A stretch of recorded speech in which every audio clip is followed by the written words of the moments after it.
നമ്മുടെ റൂവിയിൽ കാബൂസ് മോസ്കിൻ്റെ അടുത്ത് കുറച്ച് നാളായിട്ട് തുടങ്ങിയ ഒരു പുതിയ റെസ്റ്റോറൻ്റ് ആണല്ലോ സ്റ്റാർജസ്. പണ്ട് ഈ കൊറേഷ്യൻ റെസ്റ്റോറൻ്റ് ഉണ്ടായിരുന്ന അതേ സെയിം സ്ഥലമാണ്. എന്നിട്ട് ഒന്ന് രണ്ട് ഐറ്റം ഓർഡർ ചെയ്തിട്ടുണ്ട്. നോക്കണം അത് എത്രത്തോളം ഗുമ്മുള്ളതായിരിക്കുന്നു. നമ്മൾ ഓർഡർ ചെയ്തിരിക്കുന്ന ഒരു ഐറ്റം എന്ന് പറയുന്നത് അൽഫാമാണ്. ഇത് നോർമൽ അൽഫാമല്ല. മീനൊക്കെ വാഴയിൽ പൊതിഞ്ഞ് കഴിക്കത്തില്ലേ, അതേപോലെ അൽഫാമും വാഴയിൽ പൊള്ളിച്ച അൽഫാമായിട്ടാണ് അവർ പറഞ്ഞിരിക്കുന്നത്. നമ്മുടെ സ്പെഷ്യൽ അൽഫാം വന്നിട്ടുണ്ട് കേട്ടോ. വാഴയിൽ പൊതിഞ്ഞ അൽഫാം ആദ്യം അലുമിനിയം ഫോയിലൊക്കെ ഇട്ടാണ് കട്ടാക്കി ഇട്ടിരിക്കുന്നത്. വാഴയില ഉണ്ട്. എന്തായാലും സ്പെഷ്യൽ ആണെന്ന് അറിയുന്നത്. നമ്മൾ മുട്ടയൊക്കെ സ്റ്റഫ് ചെയ്ത് വെച്ചിട്ടുണ്ട്.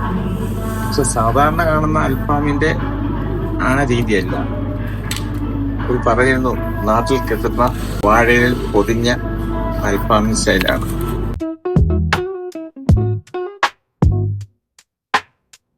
കേരള ടച്ചാണോ അറബി ടച്ചാണോ രണ്ടും കൂടി മിക്സ് ചെയ്ത ഒരു കിടലായിട്ട് അൽഫാമാണ്. ഫുള്ളാണ്, വാഴയിലയാണ് എന്ന് പറഞ്ഞ് പേടിക്കണ്ട. Rate affordable.